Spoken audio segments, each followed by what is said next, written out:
Just like in sports, I'm sure that you've heard the analogy, sports team is only as good as their weakest player. And this is absolutely the same when it comes to construction.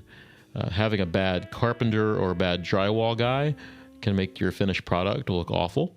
Having a bad foundation guy or bad framer, that just instantly affects everybody that comes after them. So you're starting off with bad trades, you're going to end with a bad product, or everyone else after that is going to spend all their time just trying to kind of cheat things and make things work and look good, even when you're just not starting with a good base for them to work off of. So, there's a really big difference between a experienced high-end builder that has really appropriate high-end trades and a guy who just kind of wants to be a high-end builder, but he's trying to accomplish that using cheaper trades, cheaper subcontractors and vendors, and he never quite gets there. So here's what I see happening, kind of two situations here.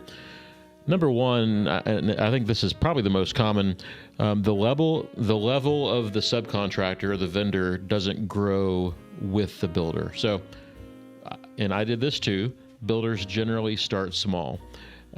Most companies start small, right? Most builders start with small projects.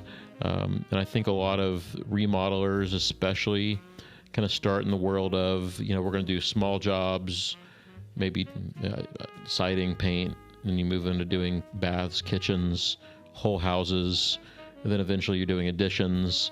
Then maybe one day you're like, I want to try to build a new house. So we start small, maybe cheaper new construction, and then we kind of move up the ladder until we're doing better and better, bigger and bigger levels of projects. So it's kind of a natural progression, right? But when you're small and starting out, and you're trying to keep your budgets down, you're trying to get those first few jobs, you want your prices to be low. It's common.